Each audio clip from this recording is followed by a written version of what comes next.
सुरुवात करूया. सुरुवात विनंती करतो की त्यांनी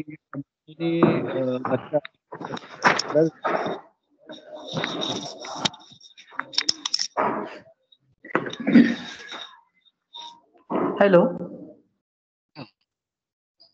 म्हणू मला कारण तुमच्या कोणाचा आवाज येत नाहीये मला. येतोय आवाज येतोय. हा. खेळ मांडियेला वाळवंटी ठाई, खेळ मांडियेला वाळवंटी ठाई, नाचती वैष्णव बाई रे, नाचती वैष्णव बाई रे. क्रोधाभिमान गेला पावटणी, क्रोधाभिमान गेला पावटणी, एक एका लागतील पायी रे, एक एका लागतील पायी रे. खेळ मांडियेला वाळवंटी ठाई, खेळ मांडियेला वाळवंटी ठाई, नाचती वैष्णव बाई रे, नाचती वैष्णव बाई रे. गोपी चंदन उटी तुळशीच्या माळा, गोपी चंदन उटी तुळशीच्या माळा, हार मिरविती गळा, हार मिरविती गळा. टाळ मृदुंग झाली पुष्पवर्षाव, टाळ मृदुंग झाली पुष्पवर्षाव, अनुपम्य सुख सोहळा रे. खेळ मांडियेला वाळवंटी ठाई, खेळ मांडियेला वाळवंटी ठाई, नाचती वैष्णव बाई रे, नाचती वैष्णव बाई रे. वर्ण अभिमान विसरली आती, वर्ण अभिमान विसरली आती, एक एका लोटांगणी जाती, एक एका लोटांगणी जाती. निर्मळ चित्ते झाली नवनीते, निर्मळ चित्ते झाली नवनीते, पाषाणा पाजर सुटती रे. खेळ मांडियेला वाळवंटी ठाई, खेळ मांडियेला वाळवंटी ठाई, नाचती वैष्णव बाई रे, नाचती वैष्णव बाई रे. होतो जय जयकार गरजत अंबर, मातले हे वैष्णव वीर हे.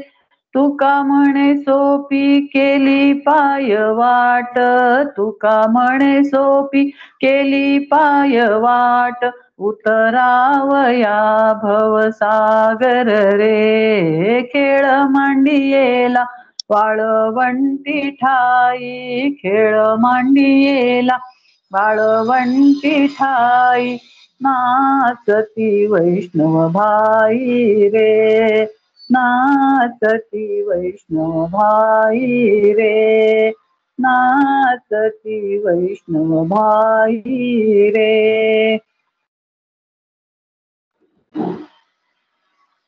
खूप छान अभंग.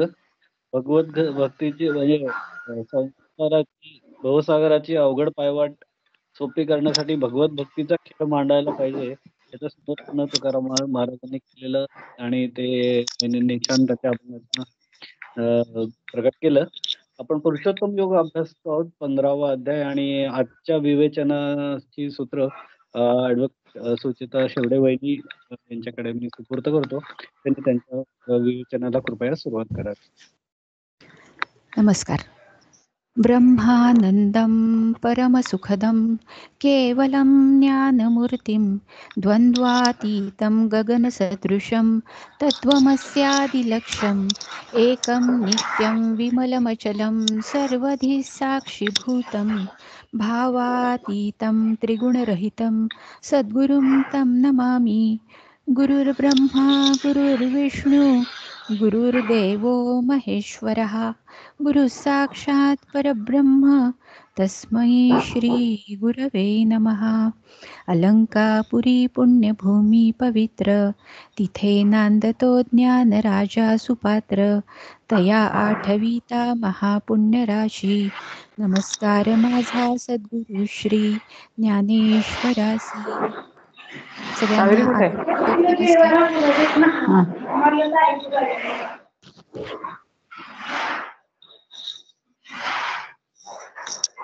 हॅलो.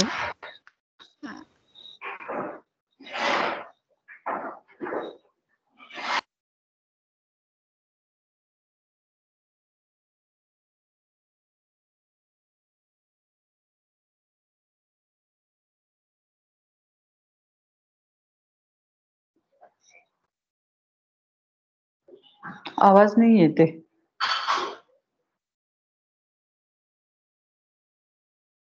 नमस्कार. ऐकू येतोय आवाज? हा, आता यायला लागला.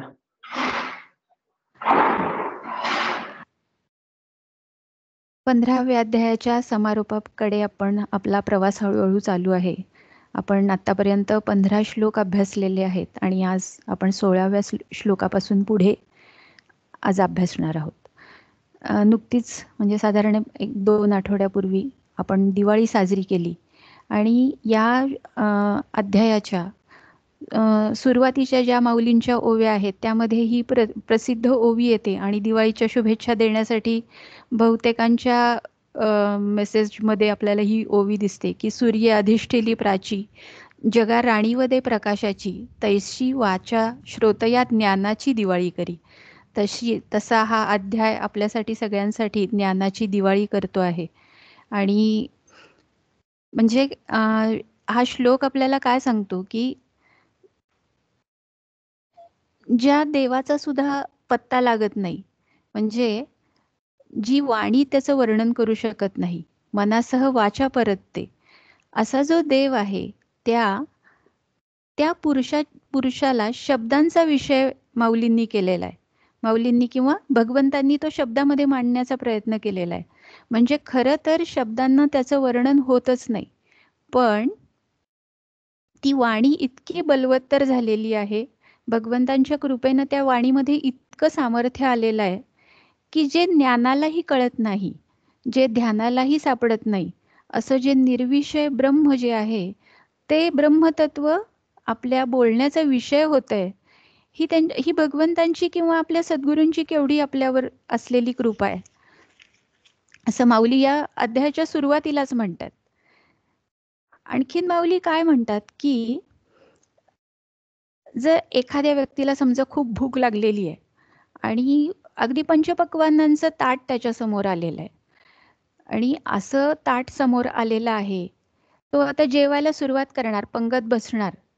पण जर त्या यजमानानं असं जर सांगितलं की जेवणाचा सुंदर तुम्ही आस्वाद घ्या बरं का, पण सांगायची एकच गोष्ट आहे की या अन्नामध्ये कुठेतरी पाल पडलेली आहे, असं जर कोणाला कळलं की या अन्नामध्ये विष आहे, तर माऊली काय म्हणतात की जे विषय रांधिली रस सोये जई जेवणारा ठाऊई होय तै तो ताटची सांडूनी जाये जयापरी.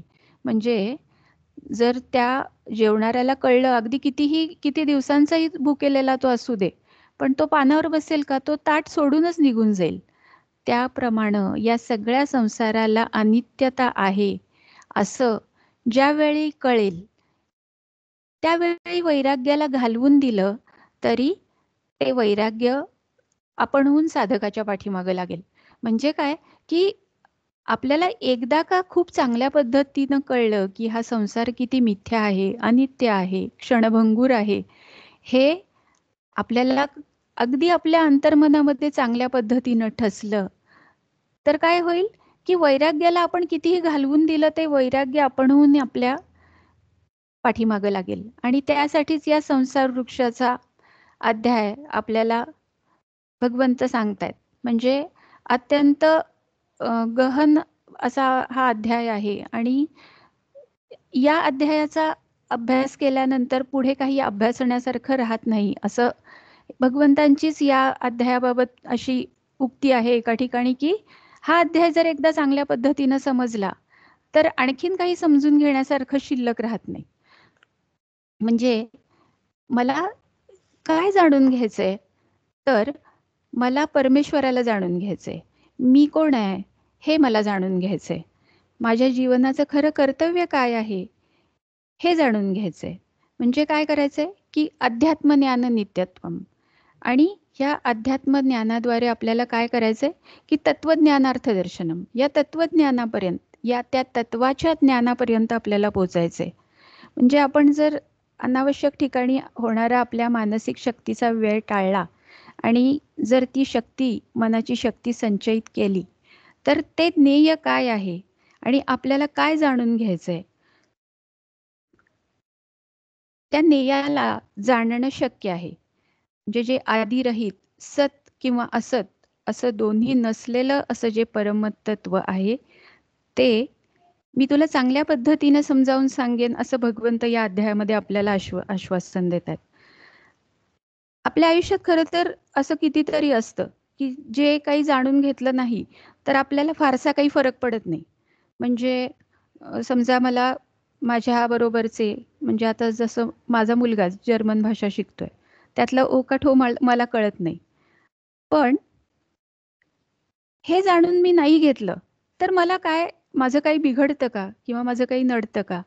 तर यांनी माझं काही फारसं नडत नाही.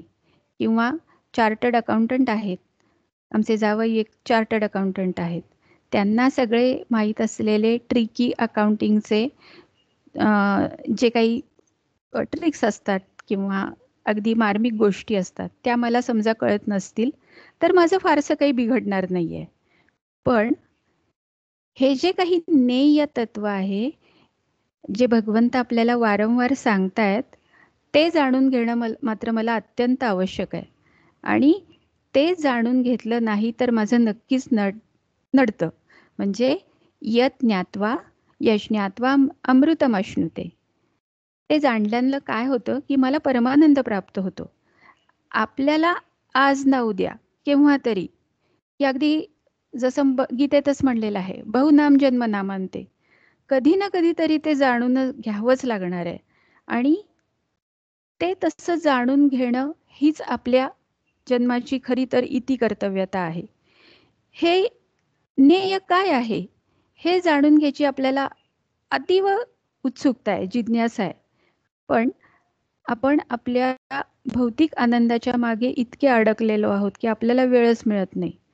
मग भगवंत आपल्यावर कृपा करतात किंवा आपल्याला अगदी प्रेमानं अर्जुनाच्या मार्फत सांगतात, की ते काय आहे हे तुला मी चांगल्या प्रकारे समजावून सांगतो. नेयम प्रवक्ष्यामी असं म्हणलेलं आहे. म्हणजे तुला मी हे चांगल्या पद्धतीनं समजावून सांगतो. त्याला सगळ्या बाजून ते जे कोणी तत्व आहे त्याला खरं तर असं आहे, की त्याला सगळ्या बाजूंनी हातपाय आहेत, सगळ्या बाजूंनी डोळे आहेत, सगळ्या बाजूंनी डोके आहेत, सगळ्या बाजूंनी तोंड आहेत, सगळ्या बाजूंनी कान आहेत आणि तेच ते सगळीकडे व्यापून राहिलेलं आहे. त्या सर्व इंद्रियांच्या गुणांचा आभास होणारा असून त्याला वास्तविक कोणतेही इंद्रिय नाही असंही ते आहे. म्हणजे ते सर्वापासून असक्त, म्हणजे काय आहे, अनभिज्ञ आहे असं म्हणू किंवा विलग असा आहे.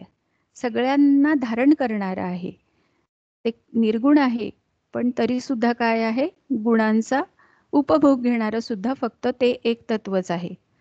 तेच सगळ्या भूतांच्या आत आणि बाहेर आहे. ते चर आहे, तसंच अचरही आहे. ते अत्यंत सूक्ष्म आहे, म्हणजे अविज्ञेय आहे आणि दूर असूनही जवळ आहे. ते अविभक्त आहे, म्हणजे अखंड असूनही सगळ्या भूतांमध्ये नानात्वाने विभागून राहिलेला आहे. म्हणजे अविभक्त आहे, पण तरी सुद्धा काय झालेलं आहे, ते सगळ्या भूतमात्रामध्ये विभागलं गेलेलं आहे. सर्व भूतांच्या उत्पत्ती आणि स्थितीचं ते एकमेव कारण आहे. त्याला तेजाचं तेज आणि अंधाराच्या पलीकडे म्हटलंय. ज्ञान जे जाणायचं ते ज्ञेय आणि ज्ञानगम्य म्हणजे केवळ ज्ञानानं सुद्धा न कळणारं असं ते आहे. आणि सर्वांच्या हृदयामध्ये सुद्धा तेच अधिष्ठित आहे. म्हणजे हे सगळं ज्याचं वर्णन केलंय ते ज्ञेय सर्वांच्या हृदयामध्ये अधिष्ठित आहे. म्हणजे सर्वस्य चाहम हृदि सन्निविष्टो असं भगवंत म्हणतात. पण आजपर्यंत कित्येक बायपास सर्जरीज झाल्या असतील, पण डॉक्टरांना ते ज्ञेय कुठं शरीराच्या आतमध्ये म्हणजे हृदयामध्ये आहे असा ज्याचा उल्लेख केलाय ते कुठे सापडलंय का? तर ते ज्ञेय हे असं सापडत नाही. कारण काय आहे त्याच्या मागचं? ते तत्व आहे. त्याला सगळ्या बाजूंनी हात पाय डोके डोळे तोंड आहेत. आपण ज्यावेळी एका 11वा अध्याय अभ्यासला त्यावेळी आपण बघितलं त्याचं विराट रूप कसं आहे. तर त्याला हजारो हात आहेत, हजारो पाय आहेत, हजारो डोकी आहेत, डोळे आहेत, हजारो तोंड आहेत. म्हणजे त्याच्या हालचाली त्या चैतन्य तत्वात प्रत्येकाच्या हातापायात सगळ्या अवयवांमध्ये ते म्हणजे आता आपण असं म्हणू की कोट्यावधी अब्जावधी लोकसंख्या आहे या भूतलावरची, तर त्या सगळ्यांच्या रूपानं ते कार्यरत आहे. म्हणजे ते सगळीकडे व्यापून उरलेलं आहे. ते जे चैतन्य तत्व माझ्या शरीरात आजूबाजूला सर्वत्र आहे आणि ते ज्ञेय आहे आणि त्याचं ज्ञान होणं म्हणजेच आत्मज्ञान. आपली बुद्धी ही अनुभवगम्य आहे. म्हणजे आपल्या बुद्धीला एखादी गोष्ट कधी आकलन होते तर ज्यावेळी आपल्याला त्याचा अनुभव येतो त्यावेळी ते बुद्धिगम्य आहे किंवा अनुभवगम्य आहे असं आपण म्हणतो. म्हणजे बुद्धी हे सुद्धा एक इंद्रिय आहे. त्यामुळं जे अगम्य आहे किंवा जे त्या बुद्धीच्या सुद्धा पलीकडे आहे, इंद्रियातीत आहे, असं ते आत्मज्ञान मग आपल्या बुद्धीला कसं गम्य होईल? म्हणजे बुद्धीला कसं आकलन होईल?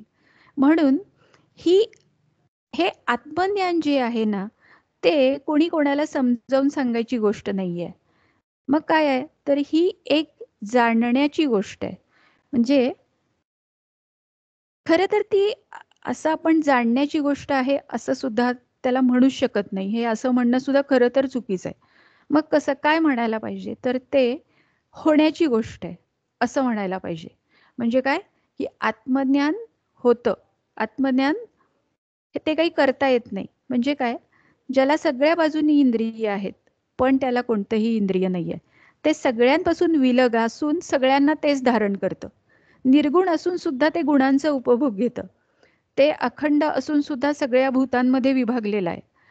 असं जे ज्ञानगम्य, बुद्धिगम्य, इंद्रियगम्य असं जे काही तत्व आहे ते मग मनोगम्य असेल का? ते तत्व भूतांच्या आत आहे, बाहेरही आहे. म्हणजे जसं आपण फुगा जर बघितला तर फुग्याच्या आत जे तत्व आहे तेच फुग्याच्या बाहेर सुद्धा आहे. म्हणजे काय? तर या ज्ञेय अशा तत्वाच्या बाबतीत काय आपण म्हणू शकतो की ते तत्वमयच आहे.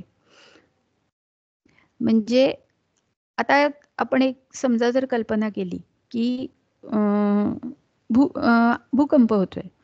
तर भूकंप होतोय आणि त्याची ग्रॅव्हिटी किती आहे याच्यावरून आपल्याला त्याची भीती वाटायला लागते. म्हणजे तो जर सौम्य असेल तर आपण म्हणतो अरे भूकंप जाणवला का? पण जर त्याची तीव्रता जाणवायला लागली, अगदी त्याचे व्हायब्रेशन्स मोठ्या प्रमाणात व्हायला लागले तर आपण म्हणतो चला बाहेर पळायला पाहिजे आता. तर किंवा ही जी भीती आपल्या मनामध्ये निर्माण होते किंवा मला एखादा समजा इंटरव्ह्यू द्यायला जायचंय आणि त्या इंटरव्ह्यूला जाण्यापूर्वी माझ्या मनामध्ये जी काही अस्वस्थता असेल किंवा भीती असेल, या सगळ्या आपल्या मनाला किंवा आपल्याला जाणवणाऱ्या गोष्टी आहेत.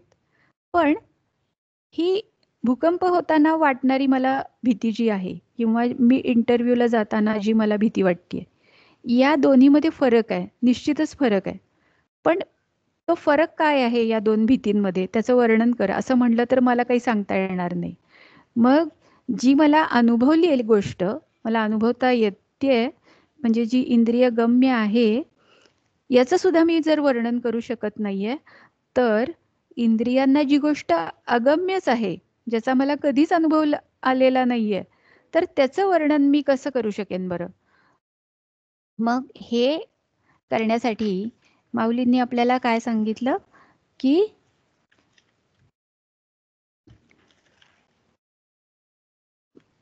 माऊली काय म्हणतायत की तू इथं काय कर की तू तुझ्या सगळ्या शरीराचे कान कर. कानाची करी हो सर्वांगा.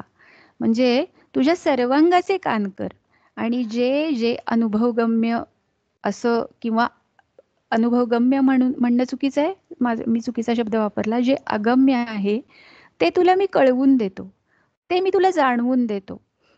त्यासाठी तू काय कर की तू तुझ्या सर्वांगाचे कान करून सिद्ध हो. आता या 16व्या अध्यायामध्ये भगवंत आपल्याला काय सांगतायत, कोणती अशी गोष्ट सांगतायत ते आपण आज बघणार आहोत. मी तावरे मॅडमना विनंती करते की 16वा श्लोक आणि 16व्या श्लोकाच्या माऊलींच्या ओव्यांचं वाचन करावं. वाविमौ पुरुषौ लोके क्षरश्चाक्षर एव च क्षरः सर्वाणि भूतानि कूटस्थोऽक्षर उच्यते. मग तो म्हणेगा सव्यसाची पै ये संसार पाटणींची वस्ती सावियाटाची दुपुरुषी जैसी आघवाची गगनी नांदते दिवो रात्री दोन्ही तैसे संसार राजधानी दोन्हीची हे आणि कही तिजा पुरुषू आहे परी तो या दोहीचे नाव नसाहे जो उदेला गावेसी खाये दोही ते यया परी ते तव गोठी असो आधी दोहीची हे परियेसो संसार ग्रामावसो आले असती एक आंधळा वेडा पंगू ये सर्वांगे पुरता चांगू परी ग्रामगुणे संगू घडला दोघा तया एका नामक्षरू येरा ते म्हणती अक्षरू ही दोहीची परी संसारू गोंदला असे आता अक्षरू तो कवणू अक्षरू तो किनलक्षणू हा अभिप्रावो संपूर्ण विवंचुगा तरी महदहंकारा लागुनिया धनुर्धरा तृणांतींचा पांगोरा वरी पैगा जे काही साने थोर चालते अथवा स्थिर किंबहुना गोचर मनबुद्धी जे तुले पाच भौतिक घडते जे नामरूपा सापडते गुणत्रयाचा पडते कामठाजे भूताकृतीचे नाणे घडत भांगारे जेणे काळासी जू खेळणे जिही कवडा जाणणेची विपरीते जे जे काही जाणीजते जे प्रतिक्षणी निमते होनिया आगा काढूनी भ्रांतीचे दांग उभवी सृष्टीचे अंग हे असो बहुजग जया नाम पै अष्टधा भिन्न ऐसे जे दाविले प्रकृती मिसे जे क्षेत्रद्वारा 36 भागी केले हे मागील सांगो किती अगा आताची जे प्रस्तुती वृक्षाकार रूप कीर्ती निरोपिले ते आघवेची साकारे कल्पुनी आपण पयापुरे झाले असे तदनुसारे चैतन्याची ते जैसा कुहा आपणची बिंबे सिंह प्रतिबिंब पाहता क्षोभे मग क्षोभला समारंभे घाली तेथ कासलिली असतची असे व्योमापरी व्योम बिंबे जैसे अद्वैत होऊनी तैसे द्वैते घेपे अर्जुना गाया परी साकार कल्पुनी पुरी आत्मा विस्मृतीची करी निद्रा तेथ पै स्वप्नी सेजार देखिजे मग पहुडणे जैसे ते थकीजे तैसे पुरी शयन जाणीजे आत्मयासी पाठी तिये निद्रेचे निभरे मी सुखी दुःखी म्हणत घोरे अहम समाधीचे नी थोरे ओसणाये साधे हा जनकू हे माता हा मी गौरहीन पुरता पुत्र वित्तकांता माझे हे ना ऐसिया वेंघोनी स्वप्ना धावत भव स्वर्गाची राना तया चैतन्या नाम अर्जुना क्षर पुरुषुगा आता ऐक क्षेत्रज्ञू येणे नामे जया ते बोलणे जग जीवू का म्हणे जिये दशे ते जो आपुले नि विसरे सर्व भूतत्वे अनुकरे तो आत्मा बोलिजे क्षरे पुरुष नावे जे तो वस्तुस्थिती पुरता म्हणून आली पुरुषता वरी देहपुरी निदैजता पुरुष नावे आणि क्षरपणाचा नाथिला आळूयया ऐसेनी आला जे उपाधीची आतला म्हणून या जैसी खळाडीची या उदका सरसी उदाळे चंद्रिका तैसा विकारा औपाधिका ऐसाची गमे का खळाळू मोटका शोषे आणि चंद्रिका तै सरीसीच अभ्रंशे तैसा उपाधी नाशी न दिसे उपाधिकू ऐसे उपाधीचे नि पाडे क्षणिक तत्व याते जोडे तेणे खोकरपणे घडे क्षर हे नाव एवं जीव चैतन्य आघवे हे क्षर पुरुष जाणावे आता रूप करू बरवे अक्षरासी तरी अक्षरू जो दुसरा पुरुष पै धनुर्धरा तो मध्यस्थू गा गिरिवरा मेरू जैसा जे तो पृथ्वी पाताळ स्वर्गी इही न भेदे तिही भागी तैसा दोही ज्ञानांगी पडे ना जो ना येथ यथार्थ ज्ञाने एक होणे ना अन्यत्वे दुजे घेणे ऐसे निखळ जे देणणे तेची ते रूप पासुता निशेष जाये ना घट भांडादिक होये तया मृत्पिंडा ऐसे आहे मध्यस्थ जे पै आटोनी गेलिया सागरू मग तरंतु ना निरू तया ऐशी अनाकारू जे दशागा पार्था जागणे तरी बुडे परी स्वप्नाचे काही न मांडे तैसिये निद्रे सांगडे निहाळी जे विश्व आघवेची मावळे आणि आत्मबोधू तरी नुजळे तिये अज्ञान दशे केवळे अक्षरू नाव अजामेका अजा म्हणता जन्म नाही त्यासी नाशू कैचा काही या लागी अक्षरूपाही अज्ञान घन सर्वाकळी सांडिले जैसे चंद्रपण उरे अवसे रूप जाणावे तैसे अक्षराचे पै सर्वोपाधी विनाशे हे जीवदशा जेथ पैसे फळपाकात जैसे झाड बीजी तैसे उपाधी उपहित थोकोनी ठाके जेथ तया ते अव्यक्त बोलती गा जयासी का बीज भावो वेदांती केला ऐसा आवो तो तया पुरुषा ठावो अक्षराचा जेथुनी अन्यथा ज्ञान पाकोनी जागृती स्वप्न नाना बुद्धीचे रान रिगाले असे जीवत्व जेथुनी किरीटी विश्व उठवितची उठई ते उभय बोधांची मिठी अक्षरू पुरुषू ये रुक्षरू पुरुषू काजनी जिही खेळे जागृती स्वप्नी या अवस्था जो दोन्ही व्यालागा पै अज्ञान घन सुषुप्ती ऐसेसी जे का ख्याती या उणी एके प्राप्ती ब्रह्माची जे साचची पुढती वीरा जरी न येता स्वप्न जागरा तरी ब्रह्मभावो साचोकारा म्हणो येता परी प्रकृती पुरुषे दोन्ही अभ्रे जाली जिये गगनी क्षेत्रज्ञू स्वप्नी देखिला जिये हे असो अधोशाखा या संसार रूपा रुखा मूळ ते पुरुषा अक्षराचे हा पुरुषू का म्हणिजे जे पूर्णपणेची निजे पै मायापुरी पहुडी जे तेणेही बोले आणि विकारांची जे वारी ते विपरीत ज्ञानाची परी नेणी जे जिया माझारी ते सुषुप्ती गाहा म्हणून यया आपैसे क्षरणे पानसे आणि कही हा नाशे ज्ञाना उणे या लागी हा अक्षरू ऐसा वेदातीन डगरू केला देखसी थोरू सिद्धांताचा ऐसे जीव कार्य कारण जया माया संगूची लक्षण अक्षर पुरुषू जाण चैतन्य ते. छान. 16वा श्लोक. द्वाविमौ पुरुषौ लोके, म्हणजे या संसारामध्ये क्षर आणि अक्षर हे दोनच प्रकारचे पुरुष आहेत. शब्दशः अर्थ काय? द्वाविमौ पुरुषौ लोके क्षरश्चाक्षर एवच. या संसारामध्ये हे क्षर आणि अक्षर म्हणजे नाशवान आणि अक्षर म्हणजे अविनाशी हे दोन प्रकारचेच पुरुष आहेत. क्षरः सर्वाणि भूतानि कूटस्थो क्षर उच्यते.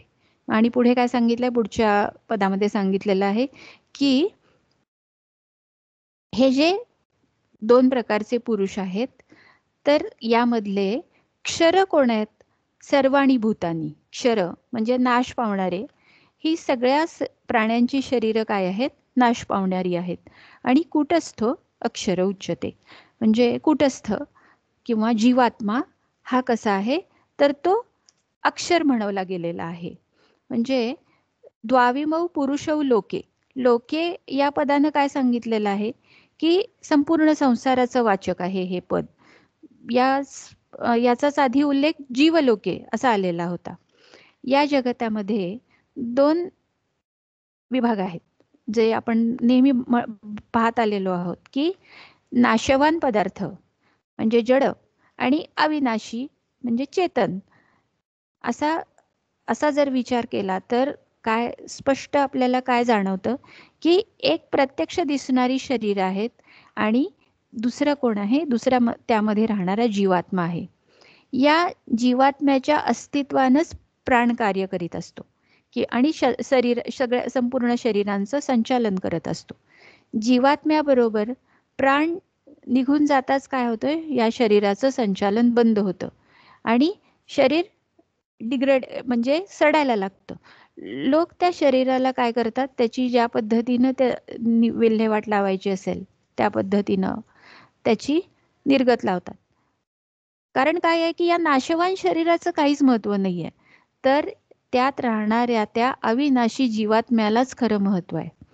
पंचमहाभूतांपासून शरीराचे जे म्हणजे पंचमहाभूत आकाश, वायू, अग्नी, जल आणि पृथ्वी यापासून बनलेलं हे जेवढं काही पदार्थ आहेत या विश्वामध्ये ते सगळे नाशवान आहेत. म्हणजे या सगळ्या प्राण्यांची शरीरं, स्थूल शरीरं स्थूल समष्टी जगताशी एक आहेत. म्हणजे 10 इंद्रिय, 5 प्राण, मन आणि बुद्धी या सगळ्या 17 तत्वांनी युक्त असलेलं सूक्ष्म शरीर हे सूक्ष्म समष्टी जगताशी एक आहे.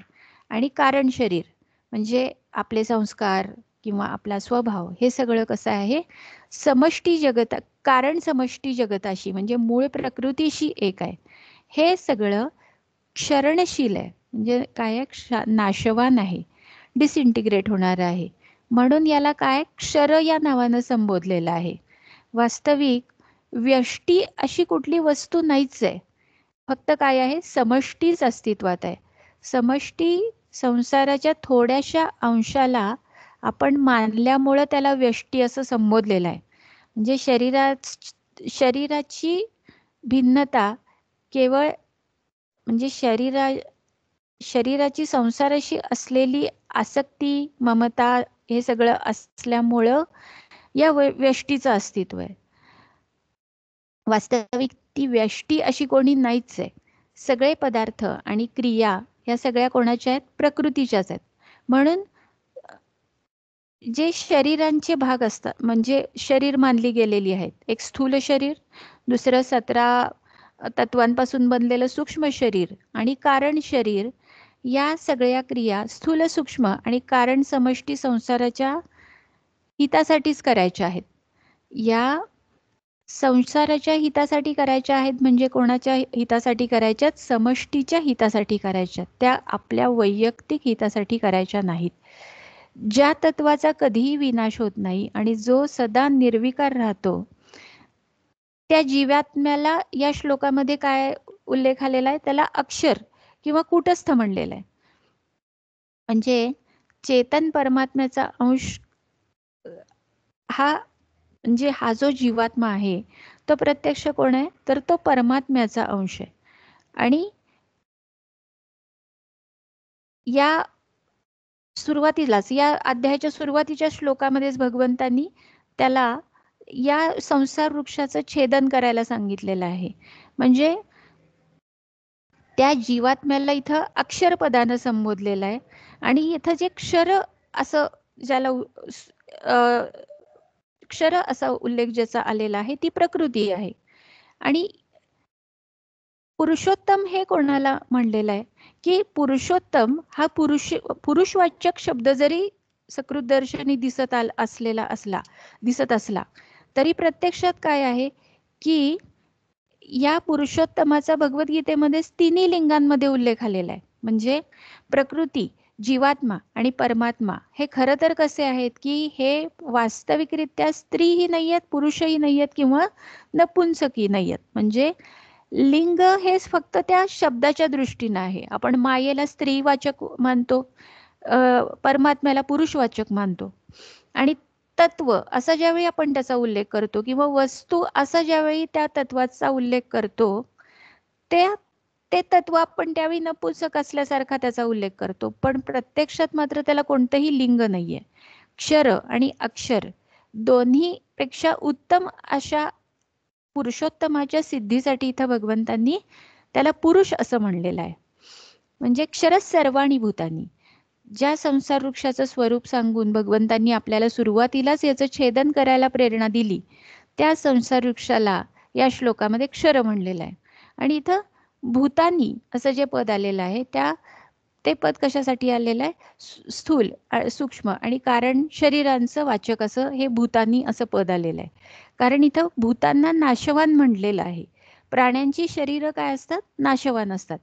प्राणी स्वतः नाशवान नाहीये, पण काय आहेत त्यांची शरीरं मात्र काय आहेत? नाशवान आहेत. म्हणून भूतानी पद हे त्या जीवात्म्यासाठी आलेलं नाहीये, तर ते जड शरीरासाठीच आलेलं आहे. कुटस्थोक्षर उच्चते, म्हणजे या वास्तविक या श्लोकाच्या अध्यायाच्या 7व्या श्लोकामध्ये ज्याला भगवंतांनी सांगितलं की हा माझा सनातन अंश आहे, या जीवात्म्यालाच भगवंतांनी या श्लोकामध्ये अक्षर असं नाव दिलंय. मग हा जीवात्मा जो आहे तो कितीही शरीर धारण करो, कोणत्याही लोकामध्ये जावो, पण त्याच्यामध्ये कधीही विकार उत्पन्न होत नाही. तो जसाच्या तसाच राहतो. म्हणूनच याचा उल्लेख या श्लोकामध्ये आलेला आहे. त्याचा कुटस्थ असा उल्लेख आलेला आहे. म्हणजे गीतेमध्ये परमात्मा आणि जीवात्मा या दोघांचंही वर्णन काही ठिकाणी समान आढळून येतं. म्हणजे जसं परमात्म्यालाच कुटस्थ असं म्हणलेलं आहे, 12व्या अध्यायामध्ये याचा कुटस्थ असा उल्लेख आलेला आहे. 8व्या अध्यायामध्ये याला अक्षर म्हटलेलं आहे. आणि या श्लोकामध्ये त्याला कुटस्थ आणि अक्षर असं दोन्ही संबोधनं वापरली गेलेली आहेत. म्हणजे जीवात्मा आणि परमात्मा दोघांमध्ये परस्पर तात्विक आणि स्वरूपगत एकताच आहे असं भगवंतांना या श्लोकामध्ये आपल्याला सांगायचंय. म्हणजे स्वरूपानं जीवात्मा सुद्धा सदा सर्वदा निर्विकारच आहे. पण काय झालेलं आहे की अज्ञानानं प्रकृती आणि तिचं कार्य यांच्याशी असलेली एकता मानून घेतल्यामुळं त्याचं संबोधन जीव असं झालेलं आहे. नाहीतर अद्वैत सिद्धांतानुसार काय आहे ते साक्षात परमात्मा तत्वच आहे.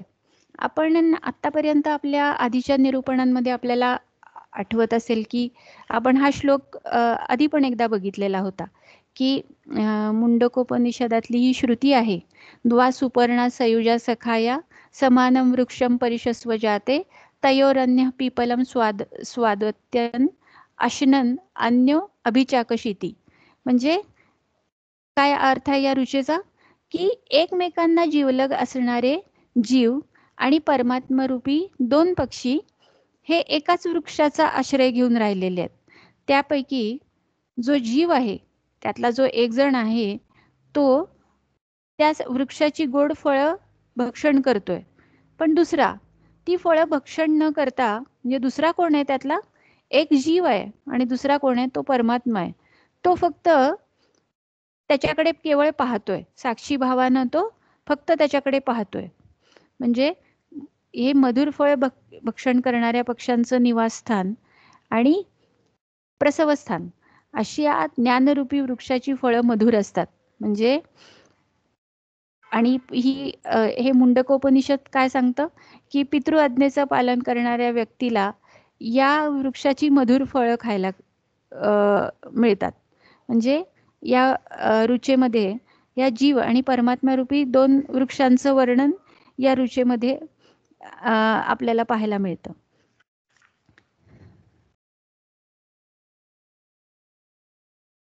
एकच सेकंद.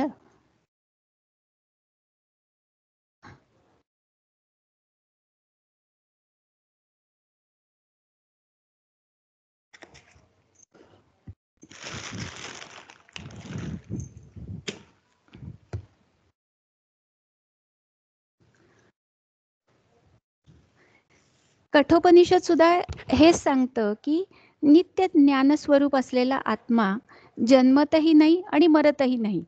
तो कुणाचं कार्यही नाही किंवा कारणही नाही.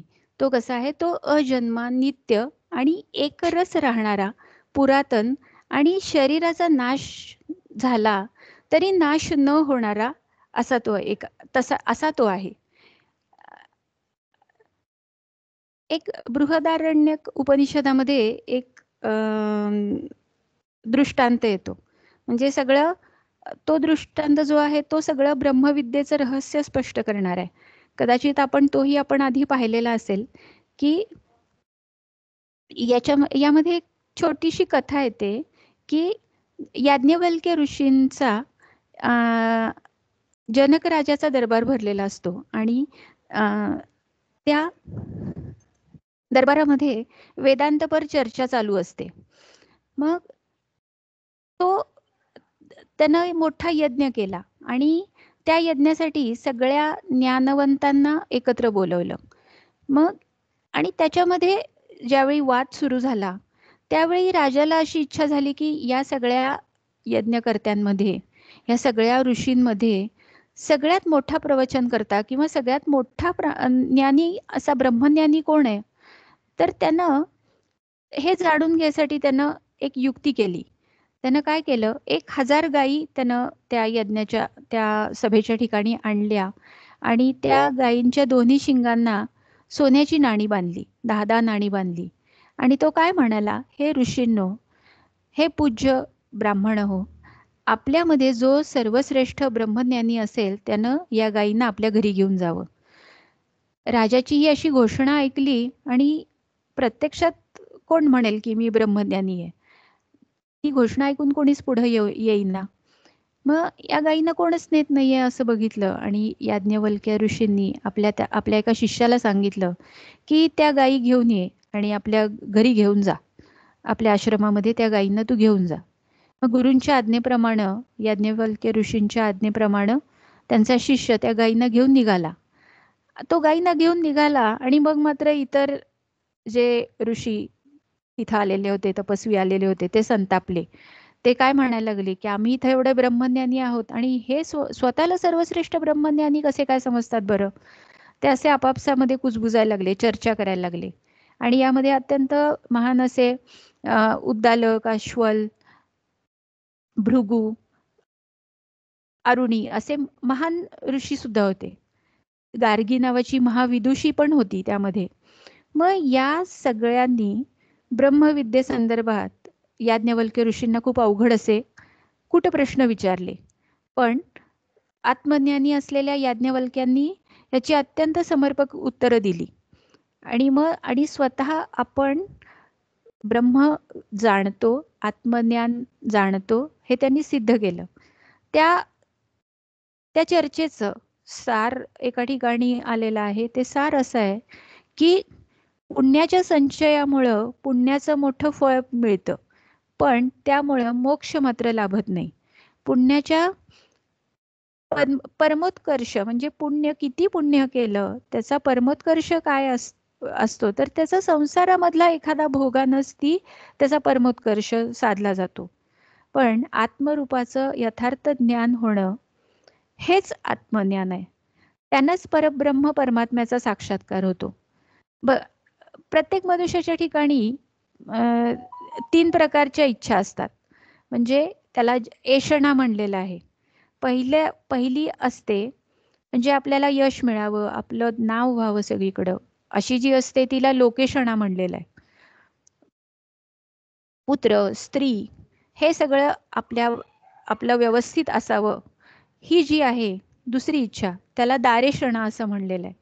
आणि आपल्याकडे भरपूर विपुल धनसंपत्ती, आपली स्थावर जंगम मालमत्ता मोठ्या प्रमाणावर असते, जी धनाची आशा असते, ती वित्तेषणा. म्हणजे 3 प्रकारच्या एषणा, इच्छा, वासना, कामना अशा ज्या असतात 3 प्रकारच्या, त्या कोणत्या कोणत्या, तर त्या लोकेषणा, दारेषणा आणि वित्तेषणा.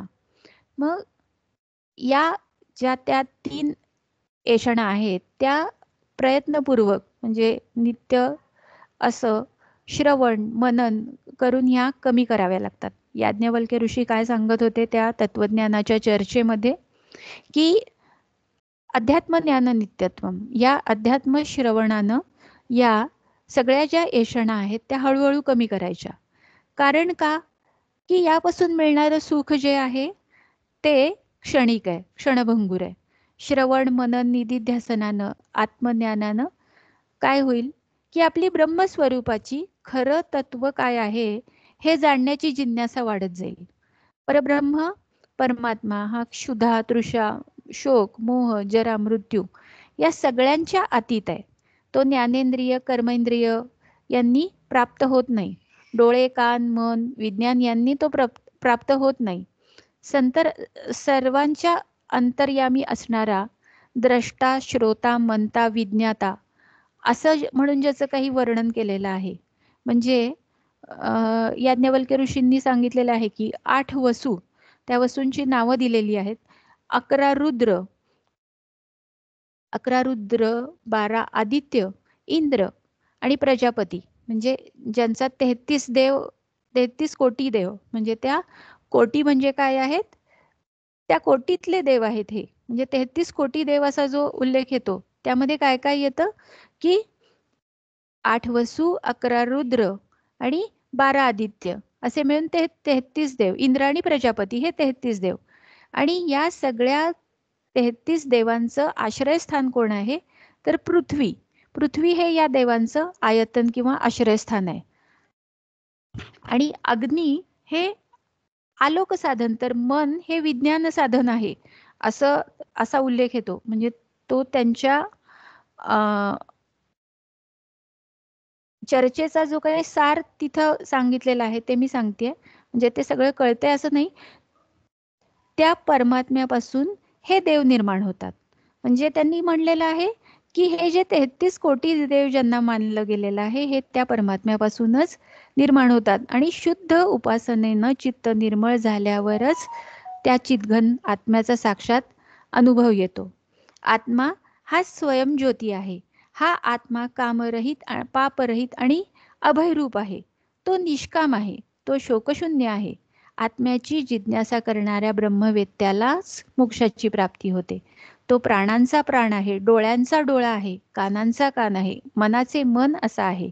आत्मज्ञानाने जे ब्रह्मतत्व जाणायचं ते अप्रमेय, ध्रुव, निर्मळ, आकाशाहून सूक्ष्म, अजन्मा आणि अविनाशी असं आहे.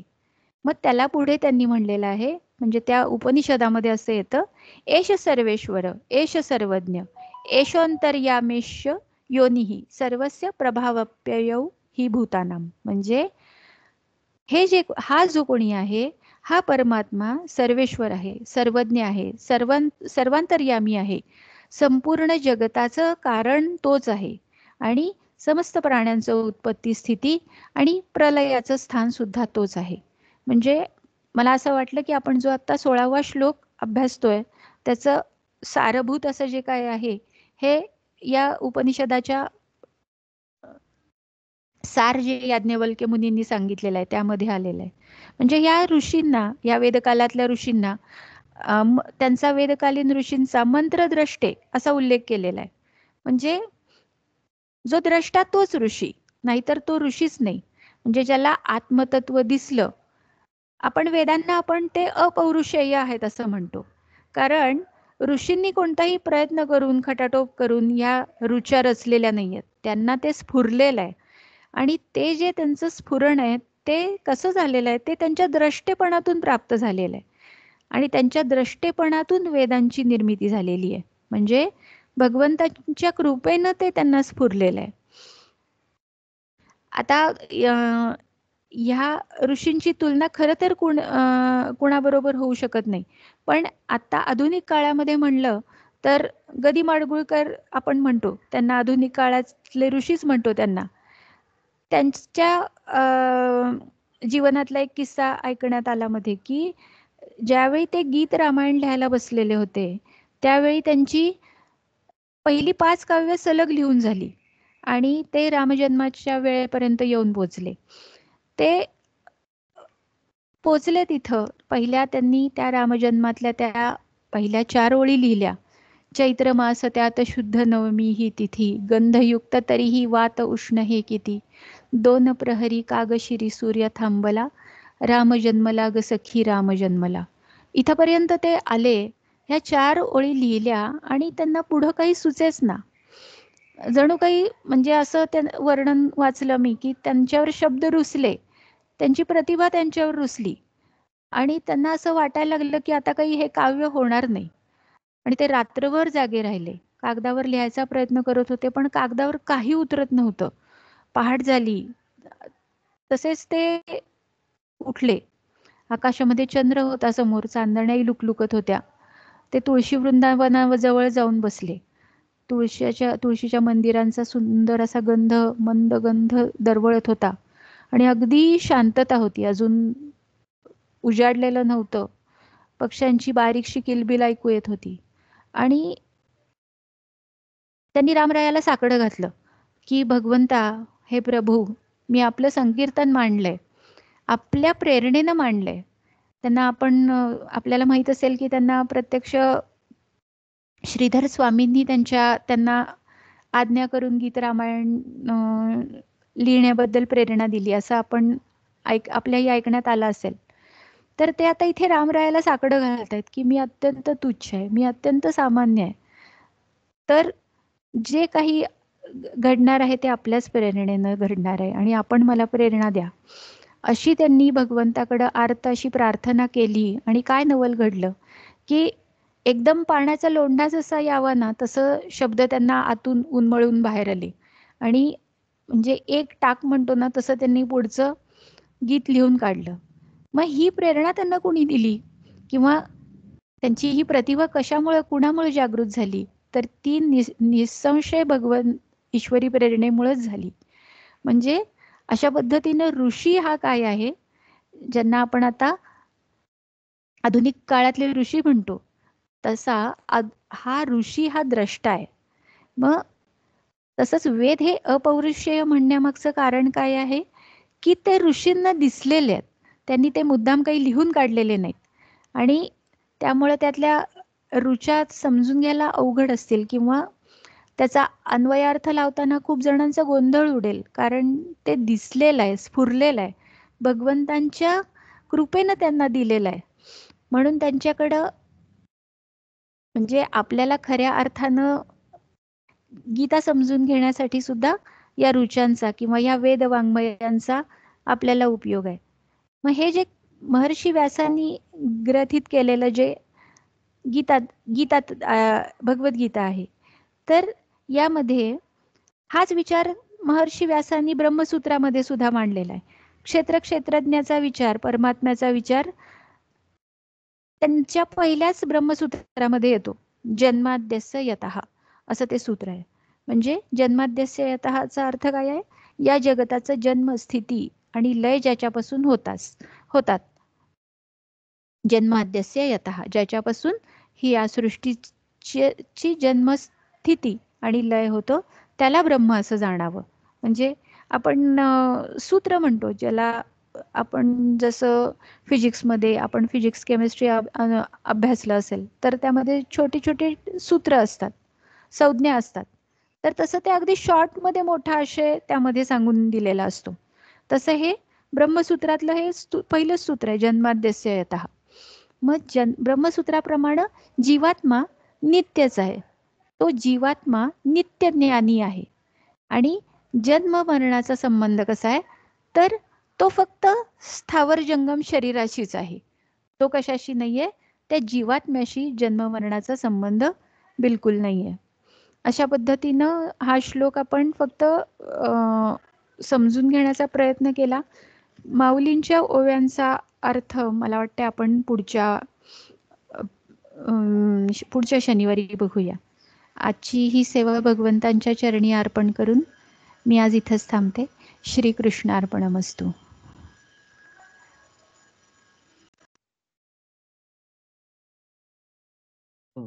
छान झालं. आता निर्गुण. मी आरती म्हणतो. जय भगवद गीते, जय भगवद गीते, हरिः कमल विहारिणी, हरिः कमल विहारिणी, सुंदर सुपुनीते.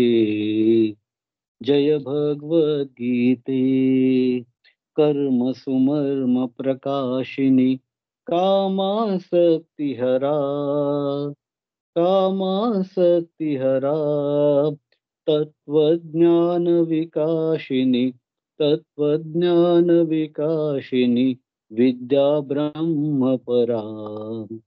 जय भगवद गीते, निश्चल भक्ति विधायिनी, निर्मल मलहारी, निर्मल मलहारी, शरण रहस्य प्रदायिनी, शरण रहस्य प्रदायिनी, सब विधि सुखकारी.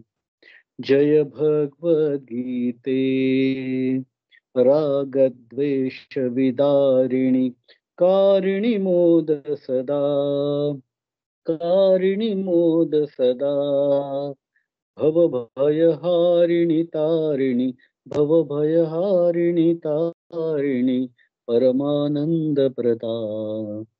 जय भगवद गीते, आसुर भाव विनाशिनी, नाशिनी तम रजनी, नाशिनी तम रजनी, दैवी सद्गुणदायिनी, दैवी सद्गुणदायिनी, हरिरसिका सजनी. जय भगवद गीते, समता त्याग सिखावनी, हरिमुख की बानी, हरिमुख की बानी, सकल शास्त्र की स्वामिनी, सकल शास्त्र की स्वामिनी, श्रुतियों की रानी. जय भगवद गीते, दया सुधा बरसावनी, मातु कृपा की जय, मातु कृपा की जय, हरिपद प्रेम दान कर, हरिपद प्रेम दान कर, अपनो कर लीजे. जय भगवद गीते, जय भगवद गीते, जय भगवद गीते, हरिः कमल विहारिणी, हरिः कमल विहारिणी, सुंदर सुपुनीते. जय भगवद गीते, जय भगवद गीते, जय भगवद गीते. मापारी काकू असतील तर सायदान म्हणते हा. आवाज येतोय का? हो. आता विश्वात्मके देवे, येणे वाग्यज्ञे तोषावे, तोषोनी मज द्यावे, पसाय दान हे. जे खळांची व्यंकटी सांडो, तया सत्कर्मी रती वाढो, भूता परस्परे पडो, मैत्र जीवांचे, दुरितांचे तिमिर जाओ, विश्व स्वधर्म सूर्ये पाहो, जो जेवांची तो ते लाहो, प्राणी जात. वर्षत सकळ मंगळी, ईश्वर निष्ठांची मांदियाळी, अनवरत भूमंडळी, भेट तू भूता. चला कल्पतरूंचे आरव, चेतना चिंतामणीचे गाव, बोलते जे अर्णव पियुषाचे. चंद्रमे जे अलांछन, मार्तंड जे तापहीन, ते सर्वाही सदा सज्जन, सोय रे हो तू. किंबहुना सर्व सुखी, पूर्ण होऊनी तिनी लोकी, भजिजो आदि पुरखी अखंडित. आणि यंत्रोपजीविये, विशेषी लोकीये, दृष्टादृष्ट विजये होवा वेजी. जेथ म्हणे श्री विश्वेश्वराहो, हा होईल दान पसावो, येणेवरे ज्ञान देवो सुखिया झाला. येणेवरे ज्ञान देवो सुखिया झाला. येणेवरे ज्ञान देवो सुखिया झाला. पंढरीनाथ महाराज की जय.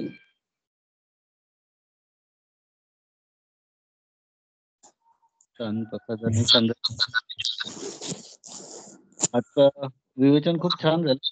अक्षर आणि अक्षर या दोन पुरुषांची विवेचन प्रकारे केलंय. आपण जो क्षेत्रज्ञ योग बघितला किंवा 7व्यामध्ये पराप्रकृती आणि अपराप्रकृती असा जो उल्लेख आलेला आहे, त्याचंच पुन्हा हे संक्षिप्त वर्णन या श्लोकामध्ये परत एकदा आलेलं आहे.